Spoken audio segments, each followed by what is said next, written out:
We're going to have to teach the white people how to do something else. George Washington Right. Carver to the rescue. Magical black person that fixes things. I saw this in a Coen Brothers movie. Yeah, exactly. George Washington Carver. Teach me how to do it.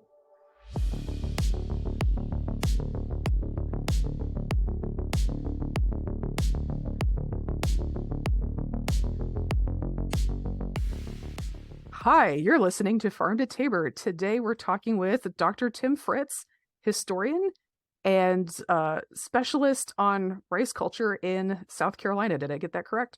Yeah, you got that correct. I am a historian of the early Carolinas. I do a lot of place studies, and so I will call myself a borderland scholar because my research thrives on competition and things that are not agreed upon. So early South Carolina finds itself in a contested space between Spanish Florida, various indigenous groups who it actually belongs to, and then the incoming European British folks as well. And so I sort of analyze the three competitors as they struggle for influence and impact and to retain impact in some places and take over some other people in some other places. So specifically, I look at race and religion and what that has to do with patterns of land settling, which obviously rice in the Carolinas is a huge part, since rice is something that sets both the cultural norms, the rhythms of the week, the rhythms of the day. And so it's very important. So that's what I study. I've published some things about the Anglican Church in South Carolina, in these rice growing regions, places like Goose Creek, as well as some things about the use of enslaved military labor. So that's out there too, somewhere. So yeah, that's me. Department chair, Mount St. Mary's. Nice. Approver of forms. Nice. Yeah, well, I mean, someone's got to do it. So a little bit of background how we know each other. So my husband Rob did a PhD in history at University of Florida. History PhDs take a very long time. So like he started grad school, I worked for a year, I started grad school, I finished grad school, I did a postdoc. Rob was still in grad school. And so everybody that I knew from school had like left and moved on by the time I would, by the time I was done. And the historians were only halfway through their PhDs. So we just hung out with the history people, and that was nice. And then when you have a crop scientist hang out with historians, they learn things that they shouldn't know. And there's no looking back.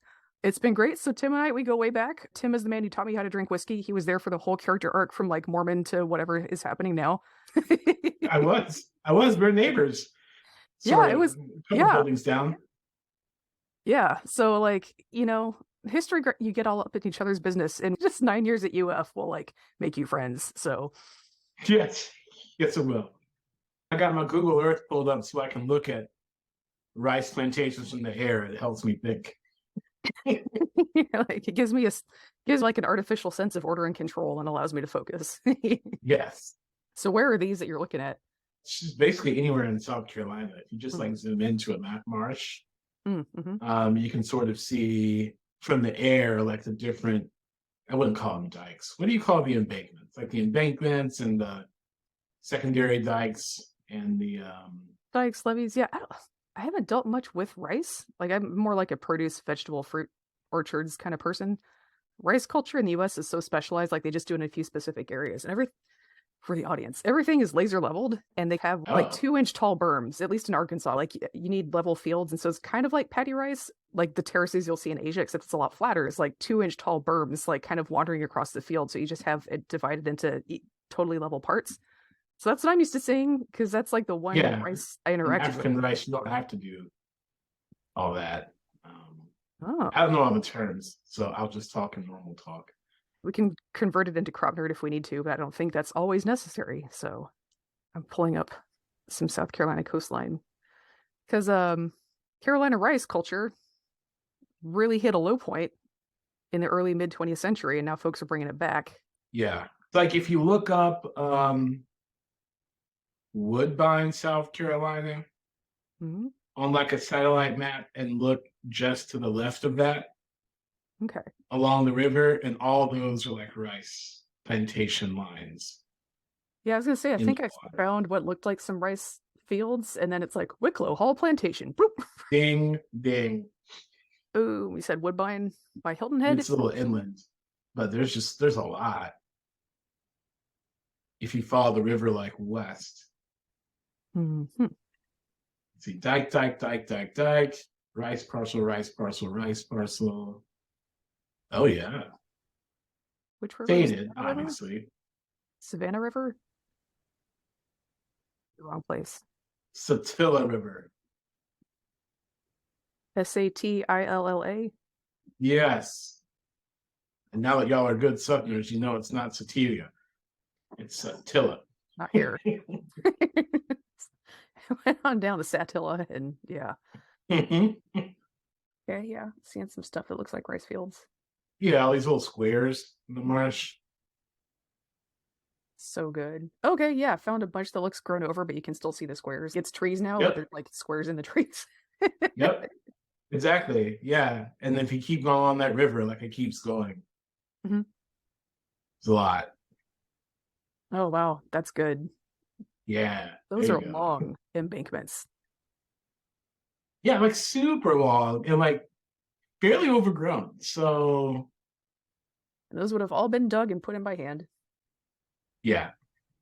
So yeah, like the wildest part, if I remember correctly, we can get into the details of what Carolina rice culture was and how it happened, but the actual in the dirt, was it mud work is what they called it? That's what I saw called in some sources. I don't know if that's what they were calling it. Sure. Yeah, the trenching and the irrigation management and the sluices and all that stuff. Because you just you got to get in there, dig stuff out, and like clear ditches. So you're doing a lot of that all season long, is maintaining those irrigation works. And then once the harvest season is over, then they had to mill everything by hand really quickly before the main market for this, I think, was Lent season over in Europe. And so they had to hand mill everything really quick before Lent started, basically, like in time to get it on ships and arrive before Lent. So normally in agriculture, you know, like there's your growing season, it's kind of some work, then harvest season is your big rush, and then you chill out. But like, no, with this, you just kept going, which is a little unusual. It's a lot. It's a lot. I think it was Black Rice was the book. Black Rice. What's that? Judith Carney. Yeah, she was talking about you do the harvest and then you have to do like the hand milling. And so you just be like up all day and all night pounding rice. And like fatalities just went up during that time period because people are just working constantly. And if you're already not feeling great from a season of trench work and malaria, milling season was what took you out a lot of the time, which is just, it's wild. Those are bad days. Those are bad days, yeah. Because like, again, like even in today's agriculture, the emphasis is really on the growing and harvesting part. And then once the food is harvested or the crop is harvested, it's kind of like, and now it's not our problem anymore. Of course, what really happens is the bulk of the work in making food is the processing after you harvest it. Typically, the pattern now is like you grow corn or something and then you dump it off at the silo and the grain elevator guys take care of it after that. And they ship it along to Cargill or something and they mill it into cornmeal, high fructose corn syrup, blah, blah, blah. Yeah, what happens after harvest is like not the farmer's problem and they don't really think about that. And that's such a huge part of how people think about agriculture in the US now, because everybody who writes about it is a white landowner and that's how they think about it. It's like not my problem. And so to see that process carry through all the way through with the same folks and just kind of like that disinterest in investing enough into post-harvest processing just goes way back. I don't really know what to say about that, but I'm just like, wow, it still kind of works like that. The way it plays out is differently, but just the fact that the emphasis is and the amount of people we have and the work we have is sized to the grow up part. And then when it comes to food processing, we're just kind of like, well, we don't have enough people to actually do this properly. Let's just scram. That is like so still how it's done. Again, once you hang out with historians too much, there's a whole bunch of patterns that you see in today's agriculture that are like, oh, it's kind of always been like this. This is not a new corporate thing. We've just always been like this. So I think race culture is a really good way to get a look at that. So should we like maybe start properly and go, Dr. Fritz, tell us about Carolina rice culture? We have a bunch of like settlers and colonists going, I want to grow rice, but I have no idea what I'm doing. How am I going to make this work? Sure. Well, I think there are a couple ideas with what people thought that would be good crops to grow, right? So as you're sketching out plans for different colonies, particularly in South Carolina, you know, Lord's proprietors who are behind the whole thing are trying to figure out like what sort of things should they promote, because you have to recruit settlers, you have to recruit colonists. And so The idea is to get people to come, you have to have some sort of payoff or some sort of desire, especially if you're going to get a bunch of people from Barbados, which is where a lot of Carolinians come from originally. And people in Barbados are really doing just fine with sugar and making a lot of money. Is it overcrowded? Yeah, sure. But you really need to have some sort of hook to get people to want to set up shop in an environment that is much more tropical than English colonies generally would be in places like Virginia, Maryland, Pennsylvania, and stuff like that. And so rice comes across their minds roughly, but they don't do anything about it in particular. And so you really start to see rice show up, I think, is around the 1690s, and that's for a variety of reasons. The first reason is slave trade. And so these slave trading ships would bring, the belief at the time was, you should bring food on the slave ship that enslaved people or recently enslaved persons were used to eating. You can't just give them anything. You want to give them stuff that they're used to. And so from that, you would have these Portuguese slave ships in particular. First rice that came to South Carolina was in 1690 on a Portuguese ship. And so that ship has a lot of African rice on it. African rice had been cultivated a really long time in West Africa, Niger River, West Sudan, places like that. And so over there, that strain of rice was cultivated in the floodplains of that river. And so one of the things here is that the floodplains were very wide, but not very deep. And it was just kind of a seasonal thing that people did. It wasn't necessarily a staple crop, so to speak. You had all sorts of pearl millet and other sort of cereals, but it was easy to transport. And so the Portuguese put a bunch of it on the boat when people came over. And so that's how it sort of gets introduced. And so when you would pick up or purchase an enslaved person, the accompanying wisdom would be, you should get some stuff that they are used to eating. So you pick up some stuff, and then you don't know how to grow it. If you're a European colonist, you have no idea. But there's a good chance that your enslaved person does. And the reason there's a good chance is because Carolinians around the 1710s or so really began to search for who they believed were Africans that knew how to grow rice. And they did not know. A lot of this stuff is made up. It's branding. And so you would have like the people, marketing of all of this is like, yeah, it's like establishing different types of people. Like Angolans do this, and they are prone to run away or whatever and stuff like that. And all this stuff is invented for a variety of reasons. And a lot of the branding was based on, where the slave ship left from, and not about who actually was part of the cargo. And so even that stuff was false. But they got in their minds eventually, and they weren't entirely wrong, and that folks from like the Senegambia region down to the Gold Coast had the most experience with rice. And that does track with those who lived along the Niger River and stuff like that. And so those people become recruited because of their likelihood that they'll be able to grow rice successfully. No one knew it was going to work out, but turns out it did, because these folks were extremely resourceful and had intimate knowledge about how to adapt rice, or in this case, Oryza glaberrima, which is the African strain of rice that they were using in West Africa. They were used to adapting it to various microclimates. And so because of that, they were able to adapt it to what was going on in South Carolina, because the river didn't flood in Africa. The river didn't flood the same way every time. You had some people who were from down the Gold Coast who were from the Niger River Delta.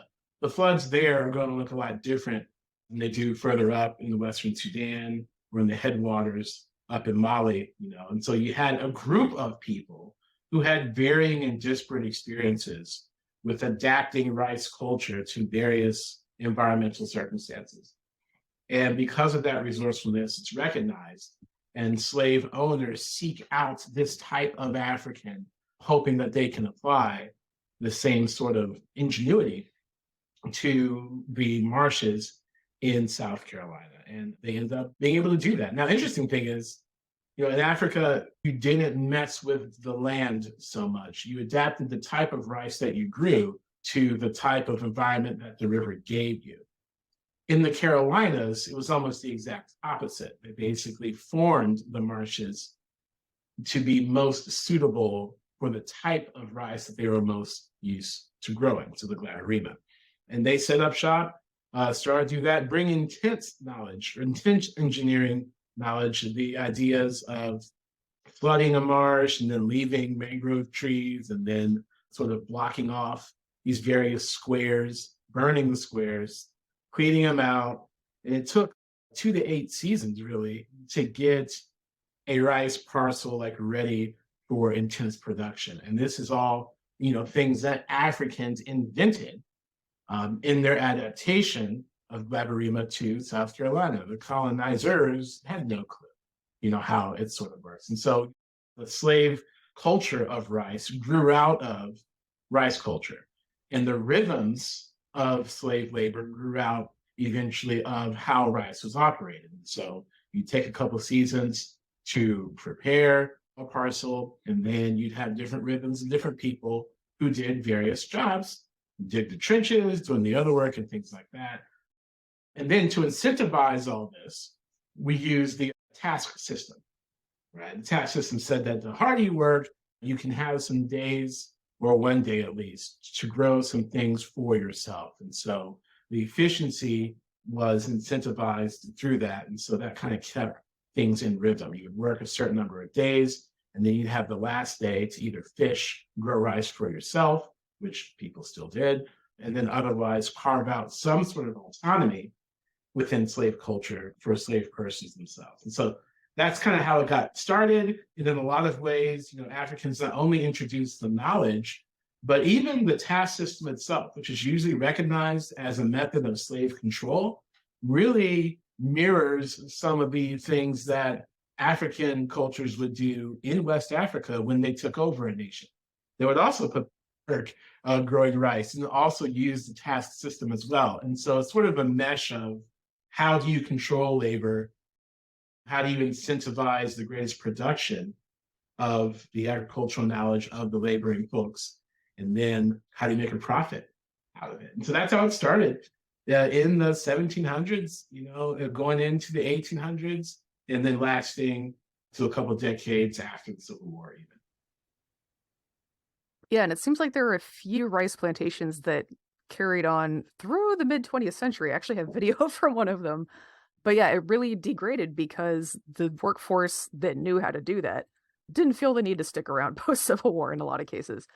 Although, like, the people who did, I think this is where Gullah and Geechee culture comes from, is Correct. yeah, a lot of the folks who are growing rice. And like you mentioned with the task system and that labor organization, so I don't want to say it was more hands-off. Like in terms of micromanaging, there are systems that are a lot more micromanaging. Like you have Harriet Tubman, Frederick Douglass, Sojourner Truth. They're coming from small farms. So when they're speaking to that experience, they're like constantly in the space and just sharing space with the people who own them all the time. Whereas the task system, there's such large operations with large crews of enslaved people. You could go a couple days without seeing a supervisor under the task system sometimes. Yeah, a couple weeks, even Yeah, it at was more least until you hands-off. see the slave owner. Yeah. So I don't want to be like, and it was chiller because you had your community, but like it was a different routine, it's a different system. And so that is Certainly. part of why Gullah and Geechee culture managed to keep a different language, managed to keep a lot of practices, because I don't want to say freedom, but a little more autonomy probably in the way they managed that. Whereas again, like further north, you had smaller family farms, and it was just like a more intimate kind of impression where you're just kind of like up in their face all the time. I think like the point of that is there's just a lot of ways to oppress people. It's not like, oh, this one's good, that one's bad, but like there's just a lot of different ways to keep people under your thumb. And boy, we've explored all of them. So like kind of to speak to what you'd mentioned there, with there being different ways to grow rice back in West Africa and back in Central Africa, because you just have different environments. So for example, sometimes you would plant it like the river floods, and then you plant it either before it floods or as it draws back down. So that's one way to do it, is like post or pre-flood rice. Another way to do it is like you mentioned in the Delta. So it's tidal flooding instead. Every 12 or 24 hours, 25 hours, you have flooding. So you need different irrigation systems to deal with that. I think like you mentioned when we talked earlier, a lot of these rice plantations weren't just one location. They had like a bunch of different patches all over a section of marsh. So you might have some that are closer to the Delta. There's more brackish water. They're more tidally influenced. They have 12 to 25-hour water level fluctuations, whereas further upriver, it may be more of a seasonal thing. So you do wind up with a lot of different people who know how to handle different parts of that. So like people learn from each other, people train each other. So between all those different skill sets coming together in that one place, then you can manage all these different parts of the river. Great, we can expand our rice system infinitely. Yay. What I think is the cool part, like technologically speaking, is what they would do for the tidal areas. So this is what we call like the tidewater in the South, right? The river mouths where the water level in the river will go up and down with the tide because when the tide rises, water flows downhill, right? So the ocean's not as downhill anymore. Right. The river backs up. And so what'll happen is even though there's no salt water from the ocean getting into the river, it's not flowing backwards, but the river will get deeper because the fresh water backs up. And so you'll get these tidewater areas where you could dig like an irrigation channel, and at low tide, you can drain the field, and at high tide, you can fill it up. So that was a lot of what that irrigation system, at least around the coastal and the tidewater areas, revolved around was like tidal timing. So basically, they're using the moon as an irrigation pump, which I think is very clever. It's a very good system, sustainable. That thing's probably not going to fall out of the sky anytime soon. It's renewable energy, yada, yada. So it's a really clever system, and it's a shame that they couldn't just leave people alone and let them do it at home in peace. But that is the technology they were bringing over, and that's the technology that all this wealth that was built in South Carolina relied on, was people who knew how to do this, knew how to dig the trenches at the right depth to catch the high tide. If you're closer to the ocean, you are going to start getting some brackish waters, so Glaberrima rice, some strains will have some salt tolerance, and so you have to know, like, okay, I'm going to let some high tide in, and it's going to be a little bit salty, and then as the water evaporates, it's going to get saltier. Can our rice take that? And you have to get the timing right so you can let it out in time. It's very complicated. Part of what this interests me for is we have this impression, I think, in the modern US among lay people that farm labor in general and enslaved labor in particular was just like brute force manual labor. It was just like unskilled, which number one, you shouldn't have to be skilled labor to not be enslaved, and then number two, there's no education bar. Oh, you're smart? We'll let you go. Like, that's not a thing. That's not how this works. The fact that these people were so knowledgeable was precisely what made them valuable on the auction block, They maybe hang out in the tech industry too much. You have a lot of tech bros who are like, well, it's okay if the country is spiraling into inequality because people love me and I have a highly valued job and I'll always be safe. And I'm like, oh, you think that's how this works? Exactly. Yeah, I think that's what we're getting at here in terms of modern applications for this knowledge. Yeah, I think the idea, and I think part of the historical baggage that comes along with that has a lot directly to do with rice, actually. Because, 1739, you have the Stono Rebellion in September 1739. Happens just outside of Charleston, which is a rice growing region, takes place on the Stono River, which had the type of agriculture that we were just talking about, very close, about 3 miles in from the Atlantic Ocean. And in that uprising, you had one enslaved person in particular, named Jimmy with an E, not nine, who comes one Sunday morning and decides that now is the time. There's about to be a law coming out at the time, in 1739. They're about to enact a law that said that all white males over the age of 16 had to be armed all the time, even in church or even no matter where you are, but it's compulsory weapons carry because the enslaved population, the African slave population, had reached what they believed was not a safe level. 3-1 in a lot of cases made a lot of people pretty nervous because you know how you're treating individuals. And the fact that there's 3 of them to every one of you makes you feel like you need to be strapped all day long. But what's interesting about this is because of the expertise of rice labor, those folks they can read, many of them. They are able to read maps and charts. They're the watermen and other enslaved logistical labor are used to take some of the barges and the skiffs up and down the river. Yeah, they're like pilots. Very super aware of their surroundings, able to read distances and maps, and most importantly, able to read newspaper, which says that everyone's about to have a gun. And so if you wanted to perhaps evacuate yourself from this situation, this coming up weekend might be the time. And so Jimmy attacks and kills a store owner, takes the guns from that particular store, distributes the guns amongst his friends, and they Did the newspapers say, white folks, come pick up your guns at Jones's General Store? got it. Jones is general. Talk about it. Yeah, and it proceeds to you go out and murder many plantation owners and other enslavers, and saving some. The rebellion swells to almost 100, and then as it makes its way south, we believe they're going south towards Spanish Florida. As it gets further south, they're eventually discovered by a complete accident, and then the South Carolina militia eventually comes and puts down the rebellion. Some of the leaders escape. Their heads are cut off and put at regular intervals on the road leading out of the area, just in case anyone else had the same idea.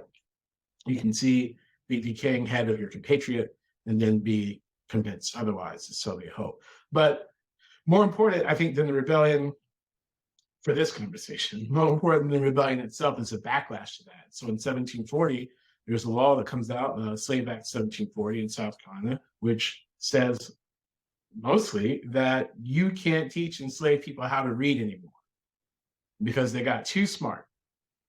And they got too smart because they were making all this rice, right? South Carolina produced something called Carolina Gold, which was one of the most popular cereals throughout, definitely in England, elsewhere in Europe.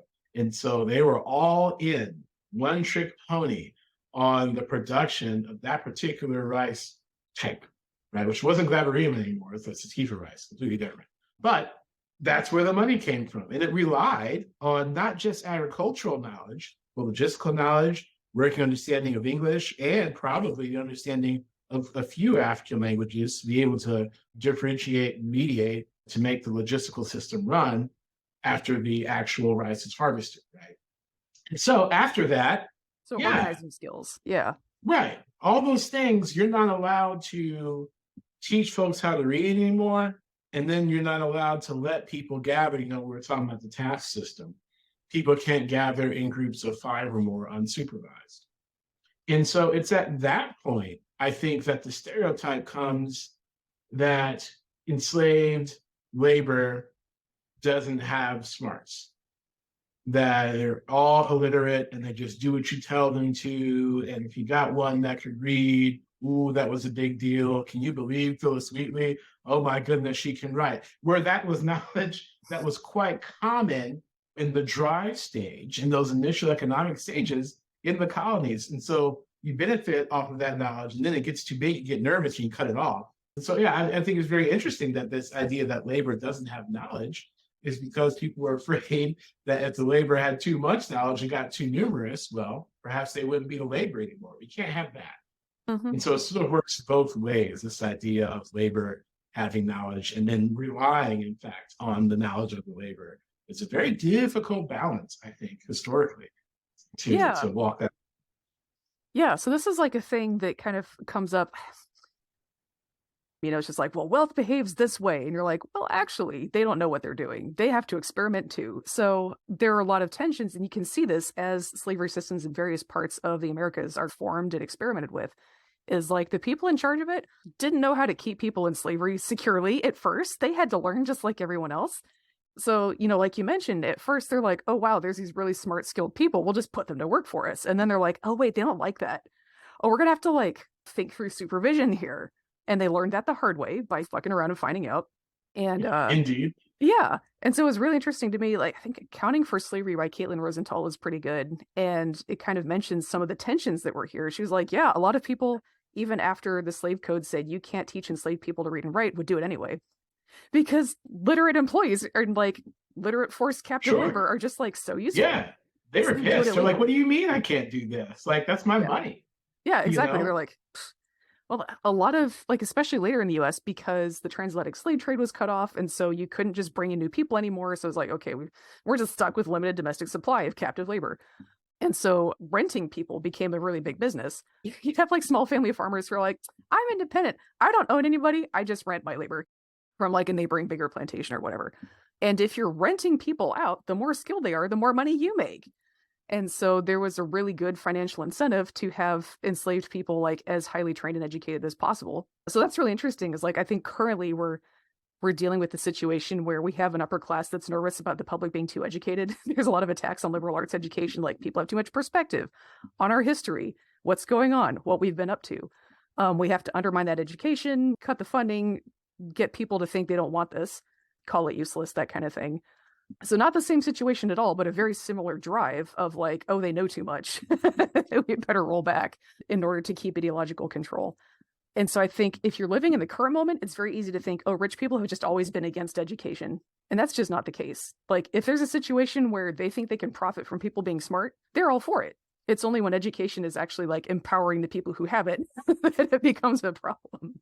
Yeah, I mean, there's like weird divides. I think in the case of the Carolinians, it opens up a divide between those in power who may or may not have been like present, right? There's absentee landlords or people who are running the colony who aren't always even around, right? And so you're taking directives and stuff from England, and they say, well, you all do this. And then if you're on the ground, even if you are wealthy, you're like, whoa, whoa, whoa, whoa, wait a second. And then you have the lower people who are like, wait, whoa, whoa, whoa, whoa, even way more in a second, right? And so it just exploits a lot of divides. You're like, the government's taking my money. They want me to be great, stuff like that. So yeah, Yeah. it's interesting.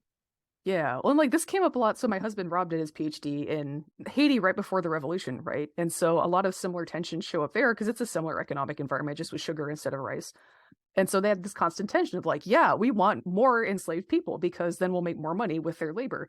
But like you mentioned, the higher the ratio of enslaved to free white people, then the white people start getting nervous because they're like, I'm outnumbered. And so France had an active effort underway to like get more white people to the colony, but like nobody wanted to go because it was colonial Haiti. So they had a whole thing of the crown was very invested in like trying to keep a balanced population for like security reasons. And the folks who were actually in colonial Haiti owning plantations were like, no, I only want people I can force to work. Who are these other hosers you're sending over here? And they were very upset about it. So yeah, like you mentioned, like there can be some real tensions between maximizing profitability, maximizing security. So you have different like it's not just all white people being on the same team. Like there's like different crews of white people at each other's throats. Oh, What's yeah. the best way to exploit other people's labor? I think what we're talking about here is called Creole governance, a colony where the people on the ground are making tons of money from maximizing exploitation. And then you have folks kind of in the capital going, oh, this doesn't look very stable. It's Oh, like a yeah. tension. Mm-hmm. Is that, what that brings to mind actually is the colony of Georgia, Mm-hmm. right? Which is originally, it starts in 1733, is originally a philanthropic colony intended for the worthy poor, not the other poor, the worthy ones, The good right? So pores, yeah. debtors and stuff like that. They're supposed to make, silk, hemp, flax, and wine. Those are things we're supposed to grow. All huge industries in Georgia now. Yeah. Yes, huge. I don't know if you've had Georgia wine, but and a lot of the stuff is kind of a little bit not well thought out. But the deal is that slavery was seen as degrading the value of white labor, and so we're not going to exploit them this way. We're going to exploit debtor poor people from England. We're going to ship them here, pretty much against their will, and then we'll exploit them. But don't worry, it's not slavery. And so you should give money to this most worthy and noble cause because we don't believe in that. And as soon as they show up, well, who's next door? Oh, the Carolinians and the rice. And so they're looking across the street, and these poor folks from England are like, well, hey, this kind of sucks. It's hot, and we don't know how to build houses. To your earlier point, can we rent some enslaved people? Okay, sure, you can rent some enslaved people. Enslaved people come over and build all these things. I'm like, hey, that was actually pretty awesome. Can we just have them? And James Oglethorpe, who's the head of the whole thing, member of parliament, veteran of all these wars and stuff like that, he's like, well, I prefer not. And eventually he gets pushed out of the governorship because the renting of the enslaved people was enough damage in itself. People had one taste. The exploited people had one taste of exploiting somebody else. Fascinating. And then they couldn't let go of it. And so slavery was outlawed from, I think, 1733 to 1750. That's not very long. By 1750, they're like, we're just going to be like everybody. Even after Stono. Stono's in 1739. And so they saw what happened and still said, you know what? We're still going to try it. We'll just take our chance. Just like, I can handle the peril. Yeah. Gosh. Yeah, it's wild. It's just so darn catchy to not have to do things yourself. What can I say? It really is. Chat GPT of colonial times. Too soon? They're just like, just try it. Just try it. It'll be fine. It's good. You don't have to do this yourself anymore. Should we play the rice plantation Yeah. video? I sent you the link. So what we're seeing, it's a home movie discovered on a Willtown Bluff plantation of a rice harvest. So it starts out like a classic home movie. It's like, here's a beautiful, cute child playing in their playhouse. Here's cute white lady in a cute dress. Here's a kid playing with their pony. Who's that lady in the back? When you're feeding the chickens. So this is from the 40s. Here's a guy walking a cow. There's some kind of plow in the back with a guy driving the reins. His coat was very stylish. I liked it. I know, it would look kind of snappy. I was like, I want to know what his story is. Here we have people harvesting the rice by hand with sickles, and there's no sound in the video, but you can tell someone's probably singing because their movements are in sync. So that's interesting. Here's a kid banging on a cymbal in the field, and then we're about to, yeah, here's a guy standing up on a wood stand flinging a whip around.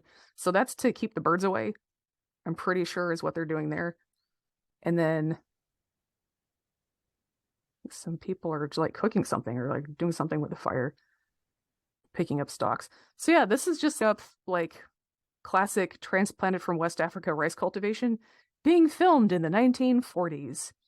Yeah. And I just looked up Willtown Bluff on the maps. And yeah, those rice parcels are like super well defined just across from where they are. So yeah. As a historical document, this thing is incredible because number one, you get really good technical info on how they're doing just the day-to-day like manual stuff. Given the choice, I would choose to automate this process as a social artifact. It starts off like a classic home movie. You're like, oh, family, pastoralism. What? It just yeah, really like they literally captures... roll into the shot. They just looking around and the guy like rolls in on like the car and it's like, wait, what? Uh-oh. Across the screen, here it comes. Mm-hmm. Yeah, I think it really captures like this is the thing that I was constantly grappling with, like as a modern person who like works in agriculture, but was not like I'm not in a landed family, but you're white, so people treat you like you're on the inside, and it's interesting. They just say all kinds of things to you, but like it just really captures the vibe of working in agriculture, which is like it's so lovely and outside and what. That's it. Mm-hmm. That's it. They nailed it. So if you want to go and look up that video, it's not great that people were still holding people captive on their plantations and making them manually thresh rice in the 1940s. But if they were going to do it, we have evidence, and that is cool. That is cool. And I'm looking this up here and estimating. Yeah, the location where the video was shot is about 7 miles from where the Stono Rebellion ended. Oh, isn't that interesting? And so very much in like the same neighborhood. Fascinating. Yeah, wow. And I think it's interesting that they're headed down to Spanish Florida because I don't know if the Seminole tribe was up and going yet, but that was when you needed to leave, that's where you went. It is, yeah. If you talk about Underground Railroad going north, first one went south. There are a lot of opportunities in Spanish Florida that sometimes it's free-ish, and sometimes it's actually free. But yeah, you can go down there. There are different laws that came out in the 1680s that offered relative freedom to any English enslaved people who can make it down there in exchange for their military service and other domestic and infrastructure work.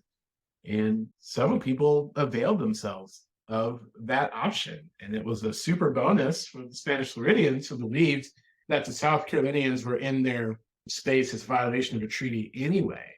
And so if you're going to come back and scare people off and have some military raids, who better to staff your raids than people who used to live on the plantation? Hey, person who's escaped. Do you know where, Lieutenant Governor lives? Awesome. We want to go attack. And since you know the way, why don't you leave the thing? And then at the same time, go see if you can liberate your cousin or something like that. And so, yeah, highly motivated. And again, knowledge there. You have knowledge of the terrain. You have knowledge of the politics and situation. So that stuff is valuable, even outside of slavery itself. For any sort of imperialistic colonizing nation, knowledge is something that if you don't have yourself, it's certainly something that you want to take over and control for your own ends.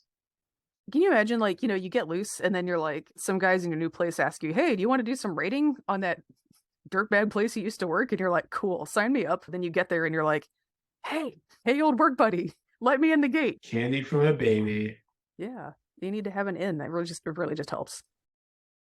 Coming from the crop science angle, so I do this thing, which in history they call it presentism, and you're not supposed to do it. And I'm just always constantly doing it because I can't help it. Because like in agriculture, it's not like we do things differently now because the future happened. It's because the economic incentives now are just different. And if the incentives now were like they were back then, we'd still be doing the same thing. Like there's a lot of places in the world where just manual harvesting of things and processing is still the norm because that's what the economic incentives are. So when I look at this stuff, it doesn't feel like you're looking into the past. It just looks like you're looking into like different economic conditions. And so like I'm probably like a little too prone to being like, oh yeah, that's relatable. But it also kind of is. Just for context, when we had Russia invading Ukraine this last spring, everybody panicked about is there going to be enough wheat? Unbeknownst to apparently everybody in the West, India's really been increasing wheat exports for the last few years.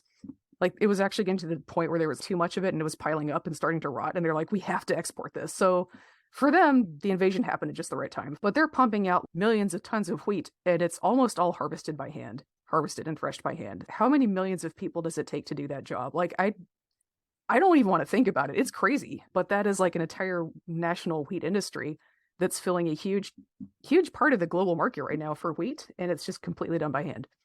Wow. Yeah, I don't know what that has to do with anything. It's just when I see people doing like crop work by hand, I'm just kind of like, oh yeah, sometimes it's like that, Sometimes it be like that. Mm-hmm. And in the US, there's a lot of parts of agriculture that still haven't been automated because it's just hard to teach machines how to pick fruit without squashing it. So that has a big part in like how agricultural labor works. Grain is just really easy to automate because you can't bruise dried grains. So it's like one of the first things that got automated, like the Romans had primitive wheat combines. So that started super early. But something that's getting automated right now in the US is like the hatch chilies in New Mexico and Colorado. And if you say New Mexico and Colorado to farmers in either one, they'll get mad at you. They're like, no, only my state. But like ever since the US economy tanked in 2008, it's been less of a winning proposition for people to move from Mexico to the US to do farm labor. And so our farm worker population is going down, the age is going up, and new people aren't getting into it because I don't know if you heard, but it's a terrible job. Imagine that. Yeah, and the ways that white landowners are coping with it are like really something to watch. Like being in the industry is seeing this firsthand. According to the theories of supply and demand, if there's not enough labor, you would simply pay more for it. Obviously, that's what must happen. That is largely not what happens. So what happens is they automate, or they're resorting more and more to prison labor is what's really happening because the rent-a-gang system is just, like you mentioned, it's that addictive. It's happening all over again. The ideas of automation, drove a lot of the ending part, I think, of large-scale rice culture. A lot of strains were pushed aside based off of what could be, mechanically milled versus the type of things that you relied on the knowledge of the labor for. And if you look at rice like worldwide, the reason that you see sort of Asian strands of rice kind of become dominant in most of the world again is because of the automation stuff. So this one goes automatic. So let's just get this. Is it the best? No. Does it taste the best? No. To the point now that there's a scale. Only Asian rice or rhizo sativa, wheat, maize, and potatoes are the main things. And it's followed by sorghum and pearl millet from Africa, right? And so Africa used to be at the top of, contributing to world human food production, but then machines. Yeah. So some further input on that. The milling technology from 1 or 2 centuries ago probably, would not handle Glaberema very well, but we could probably do it now. The thing is, like, we just already have all this milling equipment designed for, sativa and indica rice. Again, to kind of take it back to the, like, nobody respects food handling thing. I see people spend so much money on tractors, and then you're like, have you considered, like, if you want to make more money, instead of selling your grain to a silo, you could grow something a little bit different. The silo is not going to take something different because they can't put it in the big silo with the same thing everyone else is growing. So if you want to grow something different, you have to invest in your own storage and your own little hauling machine. You have to have your own processing equipment, right? My viewpoint is farmers who are in it to win it will do this. And if they're in it for a property management side hustle, they will not.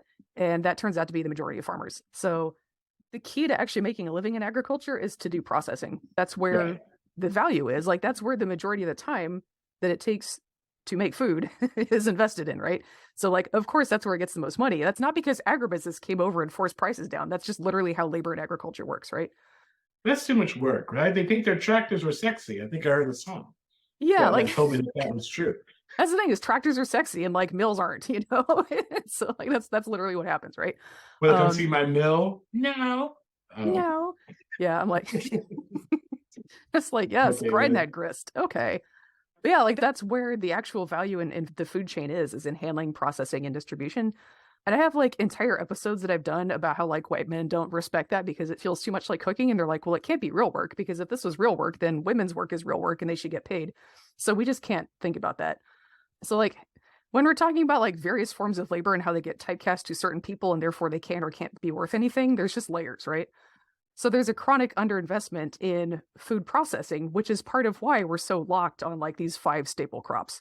Like that's Yeah.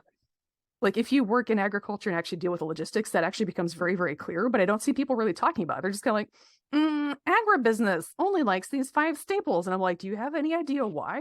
Do you have any idea what farmers' involvement is in that? Nobody tied them to a post and said, you can only sell to the big agribusiness guys. They have access to loans. They could diversify into processing and do different things. They just don't want to. So, like, they don't see that as real labor that's valid for some reason. You got it. And then everybody's like, oh my God, we're like trapped by agribusiness because we can't have any new ideas. So that's the thing that I'm frustrated about, which is why I just talked about it for 5 minutes.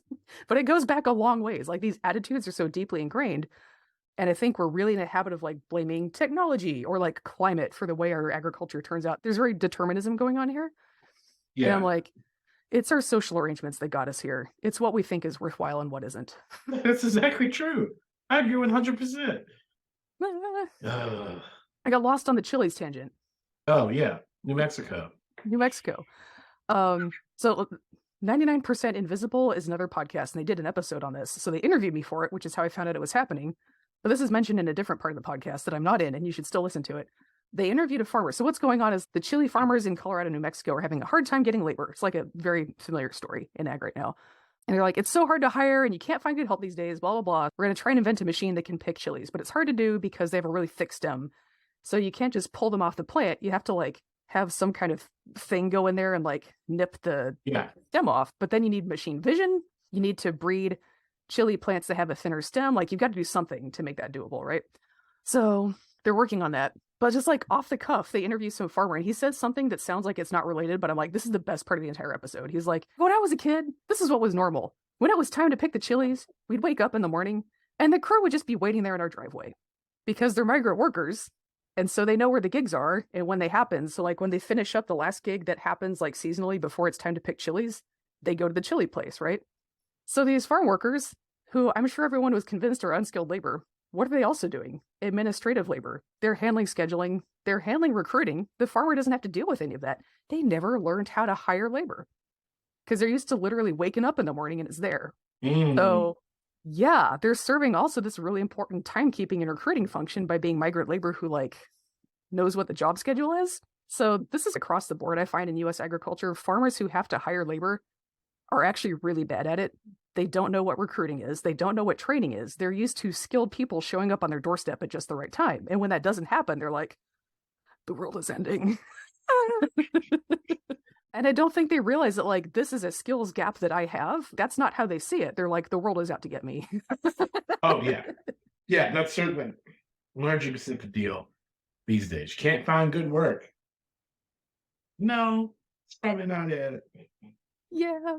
I was recently at some kind of clutch of farmers, and one of the farmers was complaining about how when they hire people to pick their strawberries, they're like, well, they come and they don't already know how to pick strawberries. And we have to teach them how to pick strawberries. What is the world coming to? And I was like, how much time do you think the manager at McDonald's spends going, these people I hired don't already know how to run a deep fryer. I can't believe I have to train them how to run a deep fryer. There's a lot more deep fryers in this world than there are strawberry fields, okay? And yet it's understood Indeed. that as a manager, it's your job to train, isn't it? And you see this in plantation rice as well. The people who are in charge of the exporting and in charge of the land purchase or any of that, or who are in charge of purchasing the labor, the slave driver is the one who knows all that stuff. All the stuff about like how to train to do these things or how to get people to do things and all the greater productivity work.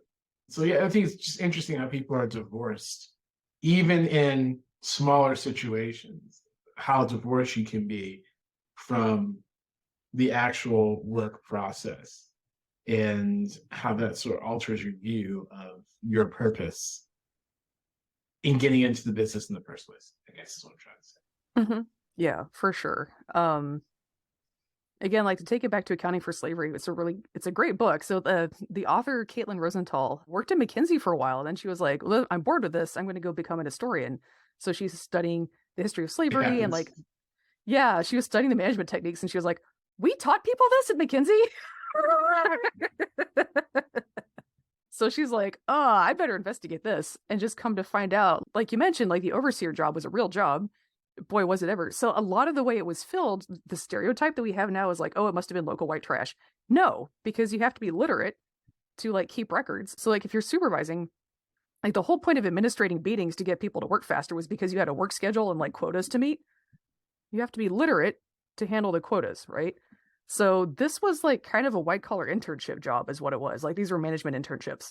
So the job ads when they were advertising for like a slave driver, they called it bookkeeper was the name of the job. Like nobody said like, Yeah. we need you to come whip some people around. And then like frequently also like for like day-to-day stuff, they would also like delegate a lot of the supervisory stuff to an enslaved person who lived there. Again, often teaching them to read and write to get that done. But that was another reason there was incentive to like teach people to read and write was then because you don't have to hire a white supervisor. Those interns cost a lot of money.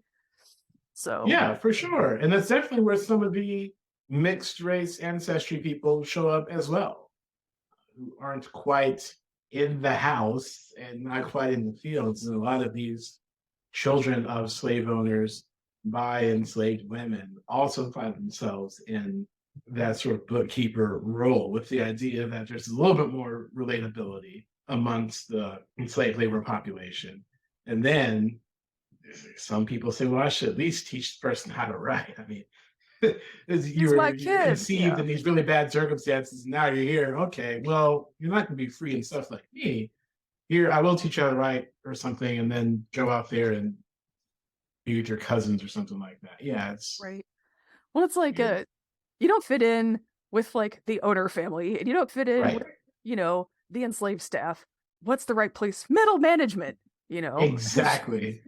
Not cool enough to get invited to the Christmas party, but everyone still hates you. That's right. Lower down. You don't get invited to happy hour, and you don't get invited to the Christmas party. You just kind of sit at Applebee's alone. There's no happy jobs in this industry. I don't know. It's the weirdest thing. So the thing about like bookkeeping slash beating people to accelerate labor being a white collar internship kind of thing. After you do that internship, then what do? You go start a factory somewhere else. And so like a big part of accounting for slavery is just like, wait, how did all these slavery management techniques wind up in the normal like canon of Western business culture? Like how do we go from this to MBA school basically? Yeah. And she was like, oh, it was these internships. That's how all these practices became standard Western business practices. US, Canada, a lot of Europe too. Like the reason they had all these like socialist revolutions in Europe was because they were bringing like a lot of the industrial revolution, like what we call that. A lot of things were actually more industrialized, I think, in the late medieval Renaissance period than we think. What we're calling the Industrial Revolution was the addition of coal, but also the introduction of slavery management techniques to white people. And then they were like, Doesn't feel great, does it? yeah, I didn't think the leopards would eat my face. That's good. Yeah, I'll check that out. Actually. It's a great book. As somebody who like does agricultural management quite a bit, I was like, oh, we're both seeing this. Okay, good. Yeah. Part of my postdoc was getting loaned out to local farms, just like to do field work. It gave you the badge as well. Did you get a registration number? Yeah, the rent-a-person system is alive and well. Like postdocs, Oh, yeah. yes. Because like what happened was like UF, their research farm, had a contract with the Marion County prison system, so they had inmates. So like that's a whole story on its own. When you think prison convict labor on farms, you're like, ugh, hardened criminals, chain gangs. No, these were like gamers, weed and Xbox kids who had never done yard work in their life. They were so clumsy, God bless. And it was just like, oh, like, in so much as anyone belongs in jail, which I don't really think is a thing, they were harmless. That's why they're allowed to go work outside under minimal supervision. And so Marion County really created this incentive for itself to like just arrest as many kids as possible, basically. 30-day sentences for minor drug charges. So like they don't stay there long enough to learn anything. So it's just this constant churn of like folks who have no idea what they're doing. So you're like a postdoc at the research ranch trying to be like, don't step on the plants that we just plant. Okay. The These kids are like living research in, ranch. yeah, these kids are like living in jail, so you don't want to be like, about it. Like their life is already hard enough, but you're just like, oh, this is not optimal for like us or them. That was just like at the state, like the University of Florida Research Farm down in Citra. But there were also like local farmers who partnered with the program. They're like, okay, you come up with new blueberry varieties. I'll try them out on my farm for a few years. I'll let them, like, you guys do your trials and collect data. As a farmer, I'll let you know how I feel about these plants. Like, how do they perform under like real farm conditions? So we had some partner farmers, and we couldn't just loan them inmates because I think that was like that illegal that we couldn't do it, or they would just actually have to pay for the warden's wages, and they didn't want to do that. Yeah. So it was like, okay, postdoc. They could loan the postdocs, so It's true. Stay in school, kids. Stay in school. stay in school so you can get loaned out to a local farm with a doctorate. Oh man, I did not know that. That's very interesting. This is why you can't let people learn to read and write. Step one: women, enslaved people, all the above. Yeah. Once your postdocs are literate, they find out what's happening and They'll shut it down. shut it down. There's like a quick tie-in I want to do here. So Uh-huh. when I was a kid, we were growing up in Miami. It was Miami during the crack epidemic. So, it was like very mixed race community. A lot of my classmates are black. And so they were doing this whole thing of like, did you know black kids can do science? Here's George Washington Carver. So like we mostly just learned like he did a lot of stuff with peanuts, right? We don't have any context for like, why are you running this giant research program on peanuts? They're just like, he invented peanut butter. And everybody's like, yay. So what was going on at that time was the South was getting hit with boll weevil and just like a real need to diversify away from cotton. And so they're like, what if we grew something else that wasn't cotton? So peanuts was a thing they were trying because peanuts are a legume. They make their own nitrogen, all that kind of thing. But if you're going to rotate cotton with peanuts, that means you have to grow like lots and lots of peanuts, right? Like that's a huge amount of acreage. And so if we're Right. producing that much peanuts, what do we do with them all? Because people didn't really know. I think up to that point, it was kind of like if you have enslaved people living on your property and you gave them a food plot, I don't know, they grow some weird stuff in there and peanuts is one of the things. Like that was kind of the white people attitude towards peanuts at the time. Like you grow it and you let the hogs loose in it. That's peanuts, Right. So George Washington Carver was basically running a pretty early agricultural marketing campaign. Like farmers just decided they want to grow lots of this thing.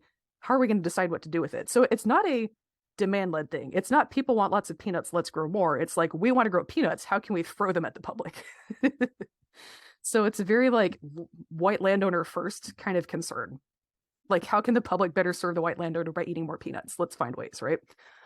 So that is basically what he was tasked with, working at, I think, was it University of Iowa, USDA? Well, I mean, most of the famous stuff is at Tuskegee, but I don't know what the postings were before that.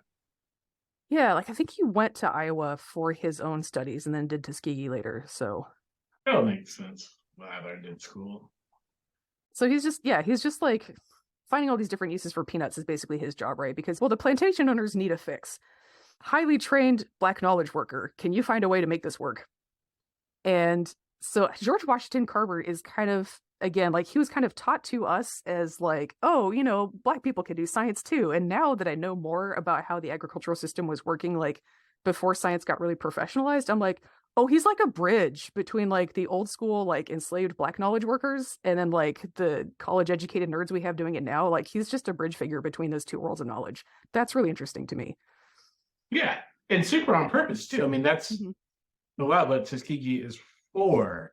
And Booker T. Washington goes out and makes a speech about the buckets where you are in the Atlanta Exposition, and then sets up this whole thing. It's like, I got this program where we can actually get on. They want this stuff. You guys come in, and then you're gonna give us money, and then to tell them about themselves, and then we get to do this stuff.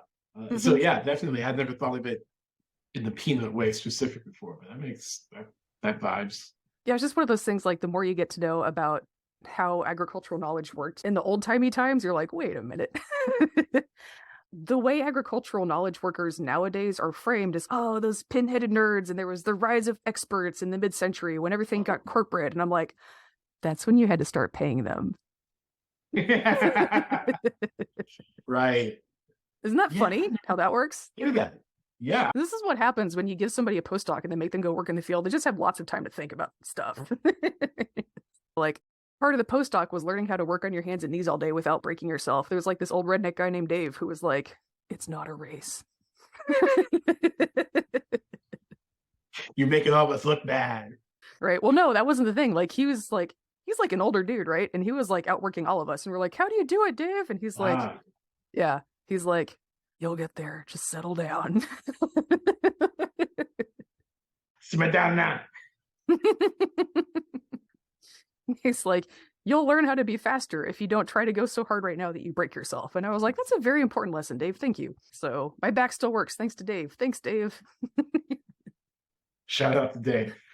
But yeah, like that's the peer-to-peer learning, right? When we talk about like different demographics have different agricultural skills and different roles in the sector, it's not because there's like a gene for being good at farming. That's not a thing. There's not a gene for knowing how to grow rice or tomatoes or anything else. It's just, are you actually in there getting that peer-to-peer education with how a job works? And a lot of people didn't participate in that to get that skill set. Right. Florida, the stuff you learn at UF. Go Gators. Yeah. And that's exactly where my mind was going. It was going. I was like, Florida, it's weirder every day. It does. Yeah, it really does. You think you figured out all the weird. No, there are new aspects. Yeah.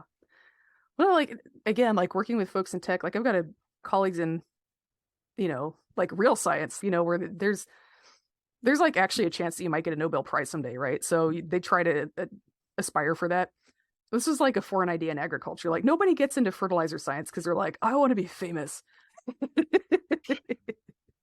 And so you hear about a lot of like the bizarre, like abusive dynamics that can really crop up in these super prestigious situations where people are willing to put up with a lot of stuff in order for like a chance at doing cool things or whatever, which was very foreign to me in agriculture.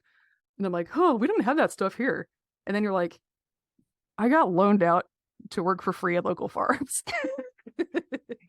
There's a story of a guy who came and was walking around South Carolina in the early 1800s.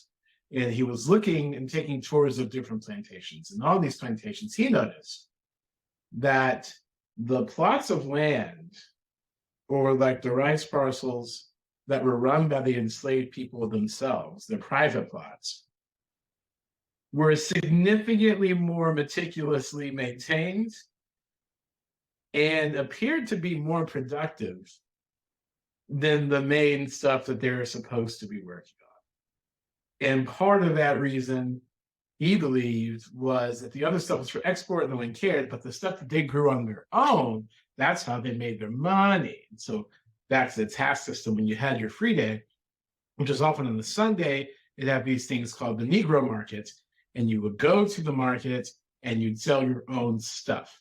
And if you happened to work, and most people did work on rice plantations, obviously, but people got to showcase, oh, look at my rice. This is what I grew myself. Oh, she has the best rice. I'm going to go over there. And so it was a chance to sell stuff on your own.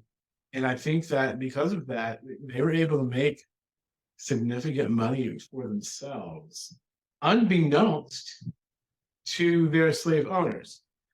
Because the slave owner is supposed to be a church. So what you doing at the Negro market on Sunday morning, you're supposed to be at church with the rest of them. And so there is a lot of pushback, actually, from people saying, why do we give them the free day? It was also the day where we have to be somewhere. Who's keeping an eye on the Negro market? Okay. Is this like as they sell to each other and do all this stuff, they could also be coming up with plans to overthrow us, which wasn't not the case. But it's also a chance to kind of make money into your community, so and have a little bit of autonomy, not just on the plantation, but in the market space as well, and a chance to sort of reconnect with different African styles of commerce. Great, yeah. There's like so many different directions to go with this. It's like we got to make them go to church so they can't like do things on their own. Yeah, there have been a lot of times of panic in US agriculture when people who are supposed to be a subordinate class were like doing commerce amongst themselves and actually making money, and like white folks just panicked about it. That's like kind of a constant theme that keeps happening. That's a great example. I think it's actually like it helps explain why most of the produce in the US is grown in California is because landowners in the South were like, after emancipation, having your own private plot wasn't allowed anymore because they're like, well, if you can grow your own food, what do you need to work for me for? So that's where King Cotton came in. We're going to fill up all the land with stuff that's inedible. So you have to buy food from us and you can't be independent. If you have your own property, you're going to grow food for yourself and then also some to sell, right? So if you have a small amount of land, the thing you're going to grow is fruits and vegetables. Like watermelon's a big one because it actually likes to live in the South. Sweet potatoes, other things like that. They're marketable. People like to eat them. And so you can make a decent amount of money from a small plot of land with produce. Things like cotton, most of your bulk grains, not very high value. So to make a decent amount of money on them, you have to have lots and lots of land.